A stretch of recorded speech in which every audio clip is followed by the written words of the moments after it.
Hey everyone, I wanted to talk a little bit about what happens on the programs that I run and the conversations that we would have together.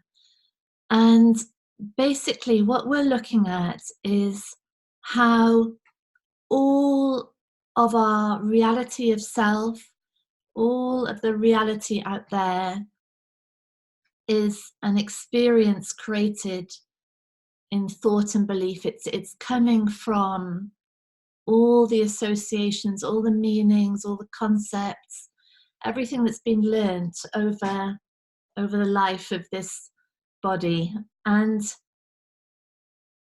when we just accept it at face value, we just accept what we're told, we accept the words of our teachers, of our parents, of our peers, of the media, it creates this idea of ourselves and of what's real.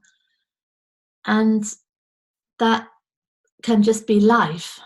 And that can be very hard. There can be a lot of suffering in that, a lot of comparison, a lot of sense of I'm not quite right, I'm not enough, I'm not worthy, or I need to constantly work, constantly try, constantly put effort to try and be the thing that I think I need to be, or I just give up because I don't seem to fit enough to even make it worth making an effort. I'm just so out of sync with this reality I appear to be in. But what's really interesting is that that's just a surface level idea of who we are. And because it's held in thought, every single aspect of it will change as understanding of what's real, understanding of the role of thought, understanding of the nature of belief. As all of that changes, then incredibly, our whole idea of self, our whole reality changes too, to such an extent that as belief and thought either just fall away naturally because they just can't any longer be believed in the way they were, or they're inquired into. There's a real presence to them. Instead of just accepting them, there's a real stillness with them. Like, what is that? Is that actually true?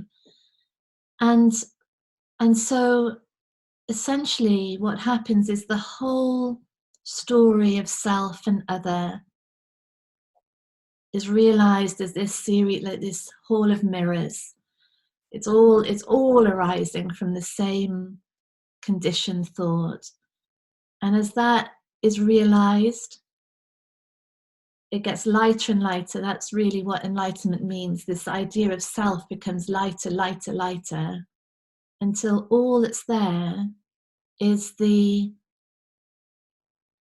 undisturbable piece of who we are, the freedom, the unlimited potential, the unconditional love, this sort of blissful joy that is the nature of life that we see in babies, kittens and stuff. That's who we are.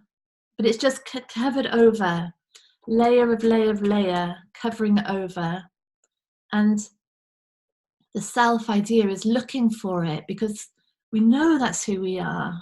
We remember, but we can't find it in this world because all the world is reflecting back over and over again these beliefs. So we're looking for something that is just reflecting back to us what all the limitations of our conditioned thinking. So that's what we look at, and